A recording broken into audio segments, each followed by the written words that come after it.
Right, ready? So you know what I didn't do? I didn't undo the hood shocks. That's the problem. Because now I won't be able to get back on.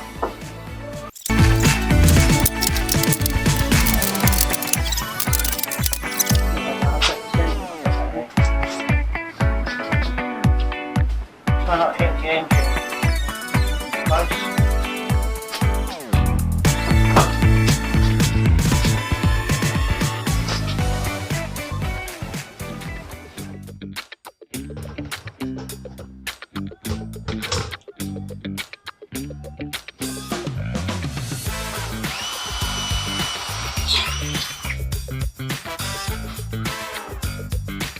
Alright, so these wire things I've been using, they hot rivet in, or they screw in, and you put the wire through here, and then you do them up like that, and then the cable goes like through the middle here.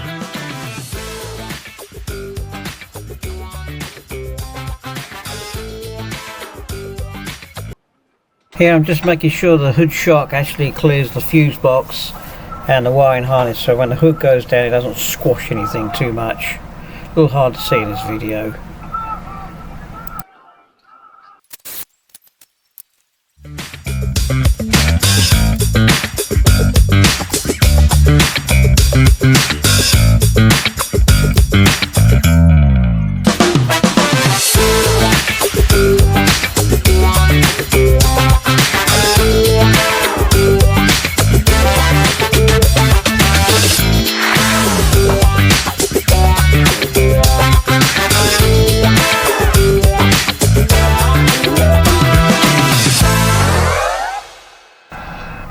Wasn't quite sure how I was going to attach the harness to that front bar there, so a little contemplation going on.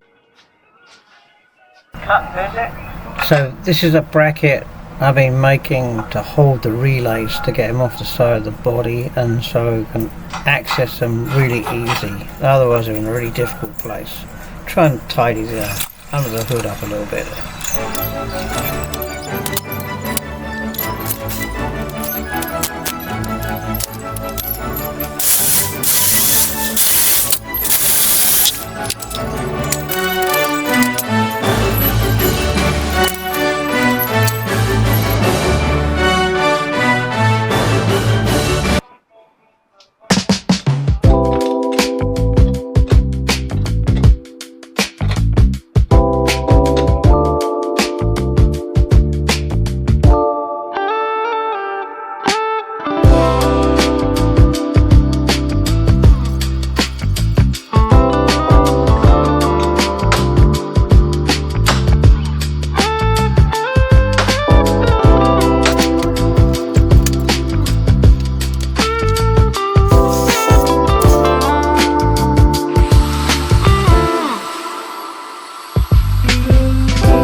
hardest rivets, I swear.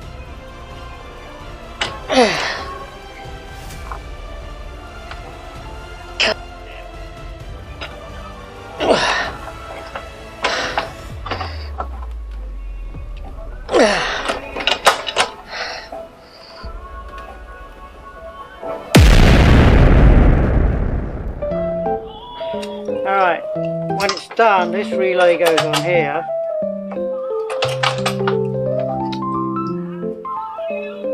And then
so this door, I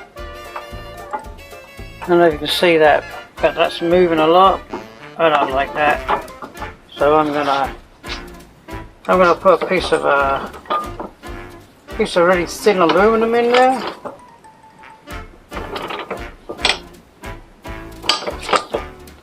I'm probably gonna do something like that.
Alright, now, I don't know if you can see that, but put a plate on there. Now this can't move. Stiffer.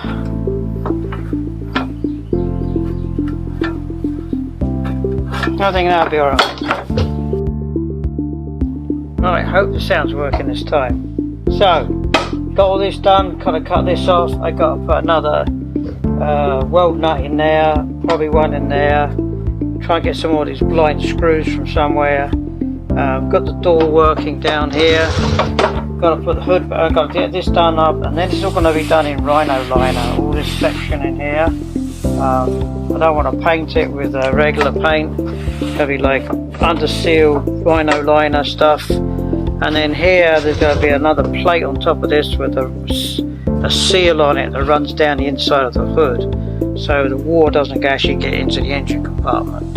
At least that's going to be my story, and that's what I'm going to stick to right now. Yeah, see how that goes.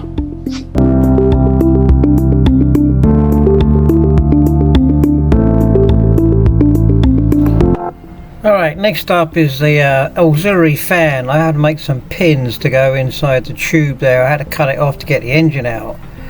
So I think it must have been something we made 30 years ago. So now I've got to make new pins and put the fan in. And then, if I get this right, where'd my fan go?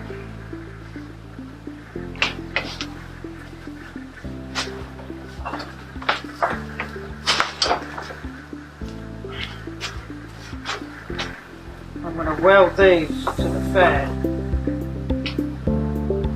So when they go in like that. So I'm going to weld those in to the fan, and then put a bolt through here, a pinch bolt, and that's how it's going to hold them.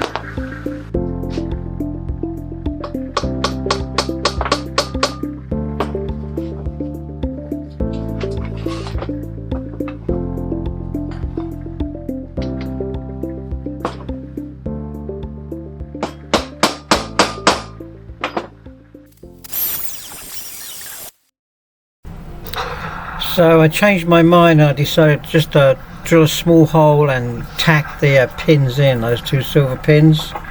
They should be good enough to hold it, and I'm going to attach it to the top of the radiator cowling with one screw.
Alright, now we'll swing round, see how well it fits.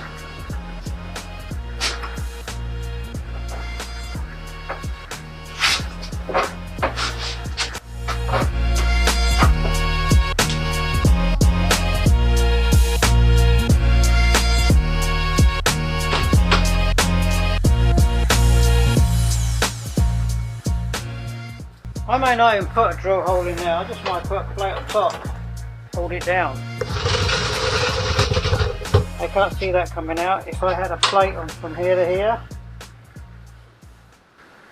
because that might hit. Yeah, I'm gonna build a plate, weld a plate from there to there, bolt it down. I can't see that coming out somehow. Something else I don't like, it actually wiggles. So I do need to make a plate so it stays fixed. So if you look at that, there's no, this is over one of the radiator lines that goes on top of the front cover and on top of the radiator. It's supposed to be a bleed line, and it's completely blocked up.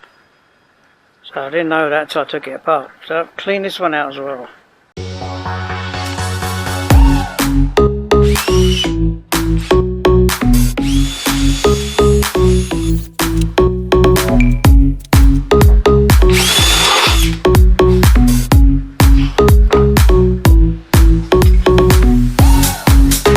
I don't have a driver for this.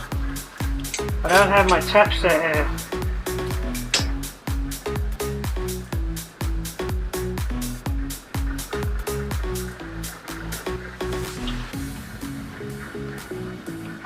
This is aluminum, so not much to this.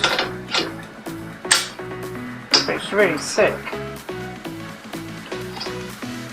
Don't watch. If you're an engineer, don't watch. That's all I got.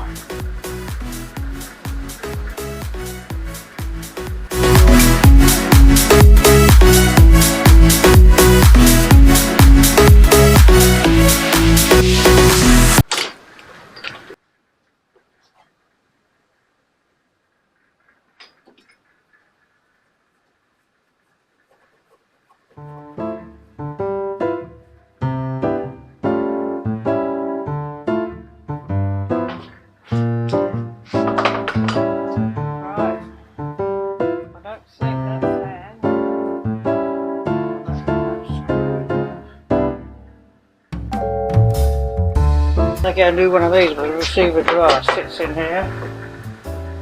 I might have to adjust that a little bit, but basically it's going to sit there like that. It's offset because I'm trying to get the curve, but I want to get in the middle. Okay, so got a lot done yesterday. I got the relays done all over there. They're nicely sort of tucked out the way. I put the water tank on last night, like 11 o'clock last night. So I can't do much more to wiring. Most of this is all injection system this side. These I can't remember. The relay, I don't know what that's for. Don't know. Find out.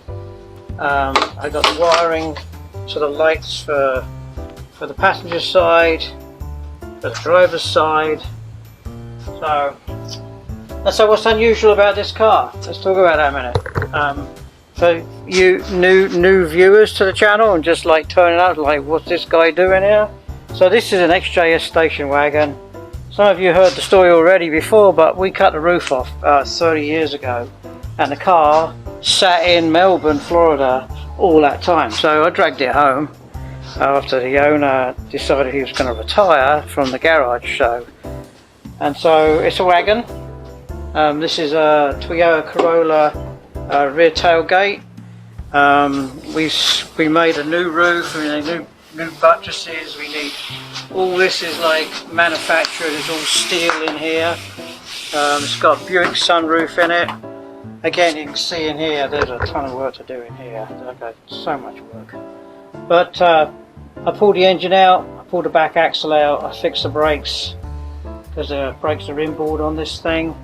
I pulled the engine out, the engine's over here. I'm waiting for the heads to come back. There's a whole video of me rebuilding this thing here. Redid all the interior of the engine compartment, cleaned it up, painted it with some paint. This is going to be, like I said, running. It's got doors here to suck the air out from inside the car. They're vacuum units, which you can't see, but there's some vacuum units inside there. Actually, I'll give you a picture. There's a vacuum unit in here from a Mercedes-Benz. That vacuum unit there, it sucks the doors open. So we're going to have another tube running in here that's going to go as an extractor fan to extract the air outside there, inside the engine compartment, from inside here to outside. So I don't know if anyone you was watching the King's speech in Congress.